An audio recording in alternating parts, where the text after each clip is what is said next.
नमस्कार दोस्तों, BK education में आपका स्वागत है।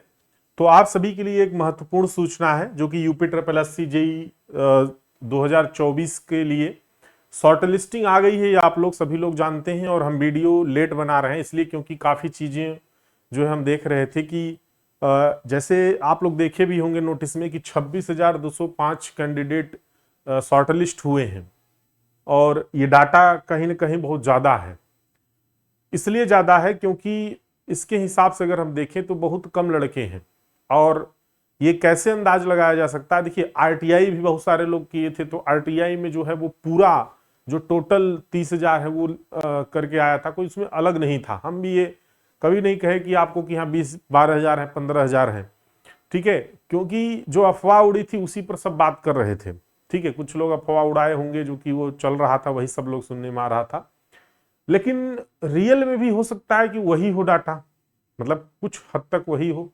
फिर भी हमने ग्रुप में भी मैसेज किया था कि एक रेंज, तो इसी मुद्दे पर यहाँ पर थोड़ा सा बात करेंगे और आपको एक रियल भी चीजों को दिखाएंगे, जो फैक्ट है उसको भी दिखाएंगे, और जो आरटीआई डली थी उस वो सच है या झूठ है उस पर भी बात करेंगे। इन सब पॉइंट्स पर बात करेंगे और इसके लिए क्या करना है आप लोग को वो भी आपको बताएंगे। ठीक है, तो सभी लोग ध्यानपूर्वक इस वीडियो को पूरा लास्ट तक देखिएगा और उसके बाद फिर आगे की रणनीति क्या होगी वो उसको देखिएगा। और 3 मई को आप लोग की डेट भी है एग्जाम की, तो उस पर भी थोड़ा सा चर्चा करेंगे। तो चलिए, शॉर्ट लिस्ट में अगर हम देखें यहाँ पर, तो सबसे पहले उसके पहले थोड़ा सा चर्चा कर लेते हैं कि बीके एजुकेशन एप्लीकेशन पर UP triple SC JE civil 2024 Mahakumbh batch available है। कंप्लीट नोट्स कंप्लीट क्लासेस के साथ अवेलेबल है। हर एक सब्जेक्ट अच्छे से कवर किया गया है, सारे नोट्स अपलोडेड हैं। तो कोर्स खरीद कर अपनी पढ़ाई अभी भी कर सकते हैं अगर नोट्स वगैरह नहीं हो तो।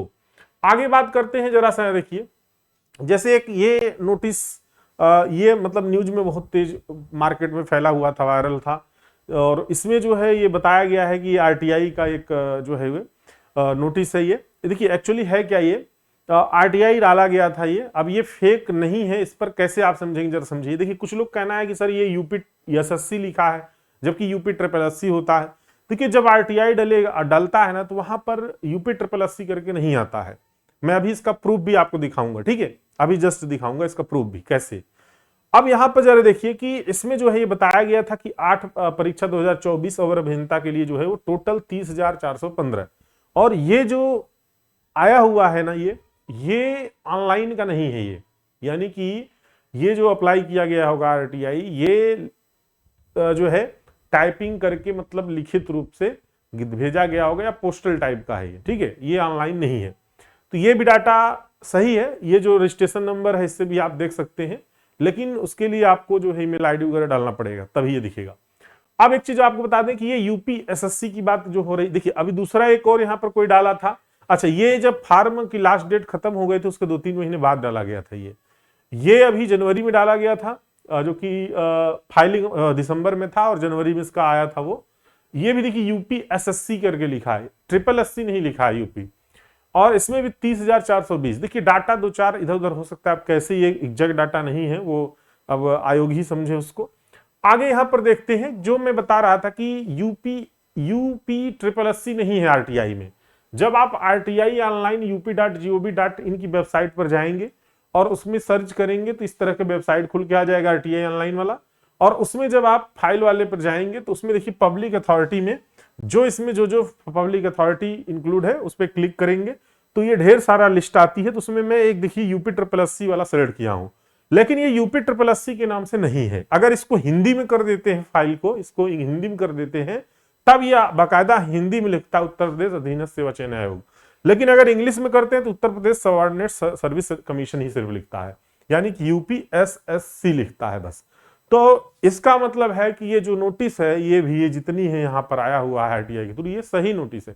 यानी कि टोटल जो कैंडिडेट जो फॉर्म भरे थे बीटेक प्लस डिप्लोमा मिलाकर वो 30,415 या 30,420 के आसपास थे। अब इसमें से जो शॉर्टलिस्ट हुए हैं वो 26,000 शॉर्टलिस्ट हुए हैं, लेकिन वो 26,000 भी रियल डिप्लोमा होल्डर नहीं है। क्यों नहीं है उस पर भी थोड़ा सा हम बात कर लेते हैं।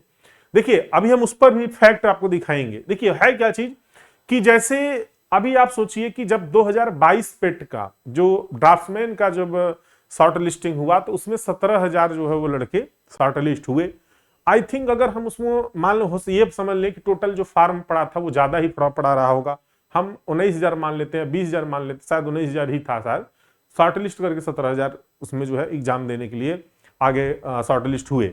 अब जब वो अगर हम ज्यादा मान लें तो उसमें सोचिए 22 वाला था तो ज्यादा लड़के बैठे भी थे, और उसमें ITI वाले भी फार्म भरे रहे होंगे ना, ड्राफ्ट्समैन में डिप्लोमा वाले भी रहे, कुछ बीटेक वाले भी भर दिए होंगे खुरापात करने के लिए, तो वहां पर टोटल कितना पहुंचा, 19-20,000 मान लो, और शॉर्ट लिस्ट हुआ 17,000।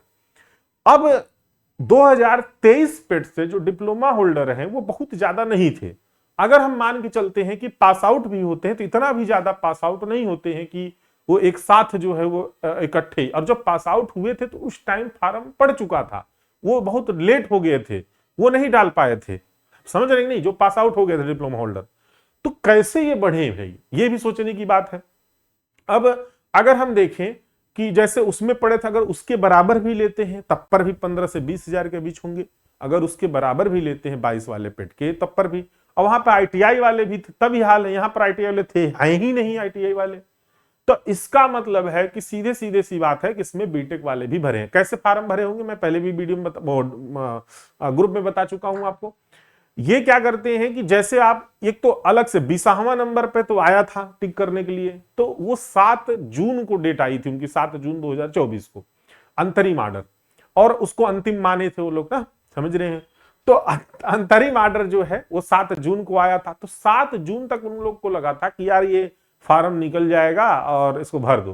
तो क्या किए थे ये लोग, हमारे पास खुद ही उस टाइम पर बीटेक वाले 1-2 कॉल किए थे कि सर क्या करें, कैसे करें, हम ऐसे भर दिए हैं। तो हमने कहा देखिए बाद में DB में जाने के बाद आप बाहर हो जाओगे, तो ऐसा किए हैं और इसका प्रूफ भी है। वो जैसे उसमें सेलेक्ट कर दिए डिप्लोमा, और डिप्लोमा सेलेक्ट करके और आगे अपना नंबर वगैरह भर दिए यूनिवर्सिटी वगैरह, और इस तरीके से। तो जब शॉर्ट लिस्ट हुआ है ना, जो शॉर्ट लिस्ट में वही बीटेक वाले बाहर हुए हैं जो 20वें नंबर पर टिक किए थे, और उसमें एक ही ऑप्शन उनको भरना था बस, और बाकी जो डिप्लोमा वाले हैं उनको हर डिपार्टमेंट में भरना था। अब जरा उसका प्रूफ देखिए, एक बीटेक होल्डर का जो है वो फार्म आपको दिखाता हूं। यहां पर देखिए बीटेक होल्डर का ये फार्म है, और बाकायदे इसमें जो है इन्होंने क्या किया है, तब बढ़िया से। अब सोचिए कि जो यूपी AKTU है, यानी कि doctor APJ Abdul Kalam technical university, ये बीटेक की यूनिवर्सिटी है, ये डिप्लोमा नहीं कराती है। अब आप सोचिए कि इन्होंने क्या किया, देखिए 2 प्राविधिक शिक्षा परिषद उत्तर प्रदेश सिविल अभियंत्रण में 3 वर्षीय डिप्लोमा किया है, और doctor APJ Abdul Kalam technical university देख रहे हैं भर के, और यहां पर अपना रोल नंबर वगैरह भरा है। इसी तरीके से इन्होंने हर डिपार्टमेंट में देख रहे हैं यहां पर भरा हुआ है इस तरीके से। तो अब इसको शॉर्टलिस्ट करना आयोग को मुश्किल हो जाता है। कैसे मुश्किल हो जाता है, क्योंकि वो सिर्फ वो ऑप्शन जो पहले वाला है फिल्टर लगा दिए, उससे क्या हुआ वो हटा दिए, लेकिन इसको कैसे फिल्टर हटाएंगे, इसको हटाएंगे तो डिप्लोमा वाला भी हटने लगेगा। तो इसीलिए ऐसे बहुत सारे कैंडिडेट हैं जो बीटेक वाले इस तरीके का फार्म डाले हुए हैं, इसीलिए ये नंबर ज्यादा है। और अगर इन लोग को हटा दिया जाए तो ये अनुमानित है, पूरा एग्जैक्ट डाटा नहीं बता सकते, बट ये अनुमानित है कि 15 से 18,000 के बीच डिप्लोमा वाले होंगे, 15 से 20,000 या मान लो 15 से 18,000 ऐसे ही होंगे, इससे ज्यादा नहीं होंगे डिप्लोमा वाले, ये आंकड़ा जहां तक है। और इस तरीके से बहुत सारे लोग डाले हैं, बहुत सारे जगहों से खबरें आ रही हैं। अब ऐसे लोग को छांटने के लिए आयोग पर आपको थोड़ा सा ध्यान केंद्रित कराना पड़ेगा, आयोग को, आप लोग को। अब आप लोग क्या करें कि सभी लोग, जितने लोग ज्यादा से ज्यादा हो सके, अभी जैसे जब ये आया था 1 तारीख को शॉर्ट लिस्टिंग, तो शायद 2 ही तारीख को कुछ लोग आयोग गए थे, तो वहां पर आयोग में जो है सचिव जी ने बात नहीं सुनी, बल्कि उनको शायद कोई गार्ड वगैरह जो भी हैं वो बताकर भेज दिए गए कि हाँ नहीं होगा, जो अपना तैयारी करिए जो भी। लेकिन फिर भी कल फिर गए थे कुछ लोग, और शायद सचिव जी नहीं मिले, लेकिन हाँ आश्वासन दिए हैं कि आप लोग मंडे को आइए। तो इसीलिए आप लोग को इसी वीडियो में बता देता हूं कि सभी लोग, जितना ज्यादा से ज्यादा लोग हो सके, शांतिपूर्वक वहां पर पहुंचिए। मंडे को, सोमवार को सुबह 9 बजे पहुंच जाइए वहां पर, ठीक है। हाँ, अगर इस तरह का कोई आपके मित्र, सहपाठी, आसपास भाई बंधु कोई भी हो, तो इस तरीके से उनका अगर एप्लीकेशन फॉर्म मिल जाए तो और अच्छी बात है, उसको भी लेकर जाइए, उसको भी लेकर जाइए। हम कहते हैं कि आप इसको डिलीट कर दीजिए चीजों को, उसकी और बाकी चीजें रहने दीजिए। अगर उनको ऐसा लगता है तो उनका रोल नंबर डिलीट कर दीजिए, या रजिस्ट्रेशन नंबर डिलीट कर दीजिए, ऐसा लगता है तो, और फिर उनको लेके जाएगी, ताकि एक साक्ष्य के तौर पर बताया जा सके सचिव साहब को कि हाँ इस तरह का देखिए हुआ है। और ऐसे कैंडिडेट अगर एग्जाम में बैठेंगे तो अनावश्यक रूप से मेरिट को हाई भी कर सकते हैं, अनावश्यक रूप से चीजें जो है वो डिस्टरबेंस होंगी, बाद में डीबी में बहुत सारे लोगों को छांटना होगा, और डीबी में जब छांटेंगे तो पता चला कि वही छट गए और बचे डिप्लोमा वाले थोड़े से, और उसी में पता चला सीटें खाली रह गई। इसमें सबसे ज्यादा नुकसान उन कैंडिडेट का है जैसे जो गरीब तबके के लोग आते हैं, उनका जो मेरिट है वो ज्यादा नहीं जाता है। अब ऐसे में क्या हुआ, कुल बीटेक वाले सिलेक्ट हो गए और वो नीचे रह गए तो छट गए, है ना। तो इस तरीके से ये चीजें हो जाती हैं। भाई वो छट गए, अब दोबारा तो मेरिट डाउन करेगा नहीं आयोग। तो यहां पर उन लोगों को खासकर नुकसान है। तो अगर ऐसे कैंडिडेट हो जो SC ST को हो, या फिर जो है इस तरह के कैंडिडेट हो, वो जरूर पहुंचे। वो अपनी बात किस तरीके से रख सकते हैं, खुद रख सकते हैं, है ना, कि सर हम ऐसे हैं और मान लीजिए हम ऐसे हुए, हमारा नंबर मान लीजिए 30 रहा और कट ऑफ 40 बन गया, या 35 बन गया, तो हम तो छट गए क्योंकि बीटेक वाले को आपने ले लिया है, और बाद में डीबी के बाद आप छांटेंगे तो हमारा क्या होगा, हम तो बाहर पहले से ही हैं। अगर वो लोग नहीं रहते हैं तो हो सकता है हम भी उसमें शामिल हो जाए, है ना। तो इस तरीके से जो भी है, ये ज्यादातर उन्हीं को हो सकता है प्रॉब्लम। तो इस तरीके से भैया सभी लोग ध्यान पूर्वक सुन लें कि आयोग जाएं और मंडे को अपनी बात रखें। और ये जो है ना, भले एग्जाम देखिए 3 मई को है, पॉसिबिलिटीज सब कुछ है, आयोग के हाथ में सब कुछ है, मार्कशीट भी अपलोड करवा सकता है, नोटिस निकाल सकता है, बहुत सारी चीजें कर सकता है, उसके पास बहुत सारे ऑप्शन है। इन सब के अलावा भी उसके पास ऑप्शन हो सकते हैं, क्योंकि वो आयोग है, कुछ भी कर सकता है। भले 3 मई की एग्जाम है, भाई ज्यादा से ज्यादा क्या होगा, भाई 3 मई की एग्जाम है, हो सकता है कि अगर 2-4 दिन लेट हो तो 2-4 दिन बाद होगा, लेकिन चीजें जब फिल्टर हो जाएंगी तो ज्यादा अच्छा होगा। इसलिए कि ऐसे सिचुएशन में नुकसान हो सकता है और कुछ नहीं, इसलिए एक सीट खाली चली जाएगी और आयोग कभी मेरिट को डाउन नहीं करता है। अगर ये है कह दे लिखित रूप से कि हम आयोग मेरिट डाउन 3 बार 4 बार करेंगे बीटेक को बाहर करते हुए, तो अच्छी बात है। तब मे बी भाई उससे अच्छा तो ठीक ही है, चलो मेरिट डाउन होगी, भले नंबर हाई कर लेंगे, बाद में छटी जाएंगे, लेकिन ऐसी सिचुएशन में यही चीज होती है।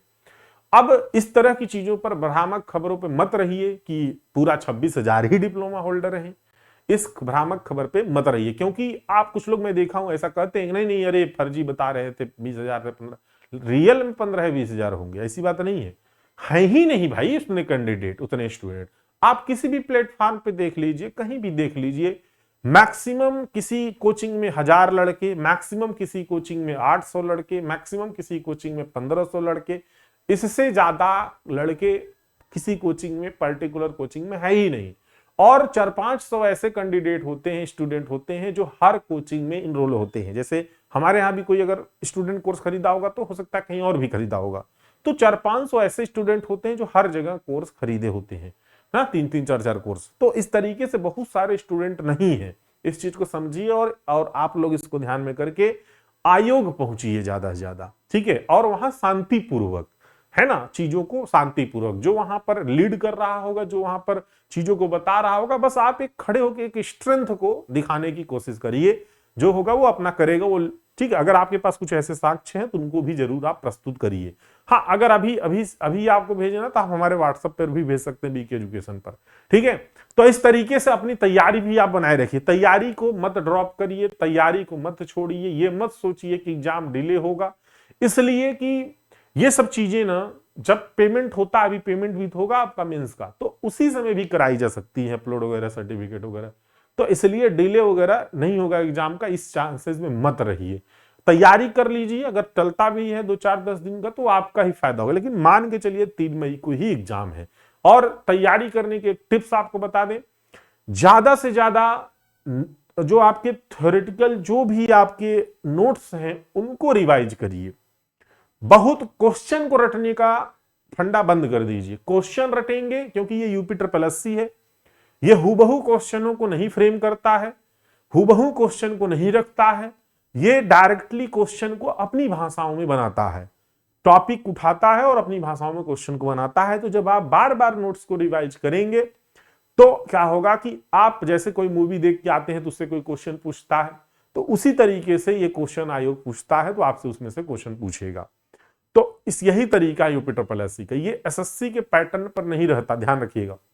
ये हमेशा आप ड्राफ्ट्समैन का पेपर उठा लीजिए, ड्राफ्ट्समैन में आप जितने सर्वेइंग के क्वेश्चन हैं उनको आप एक बार देख लीजिए, सिर्फ सर्वेइंग क्वेश्चन, वही क्वेश्चन समझिए आएंगे आपके में। सर्वेइंग का जो वहां पर क्वेश्चन है, वो क्वेश्चन कैसे बनाए गए हैं आप देखिए जरा। आप देखेंगे तो ऐसा लगेगा कुछ व्यावहारिकता के तौर पर बनाया गया, कुछ चीजों को बताया जा रहा है विस्तृत रूप में, ऐसा क्वेश्चन पूछा जा रहा है।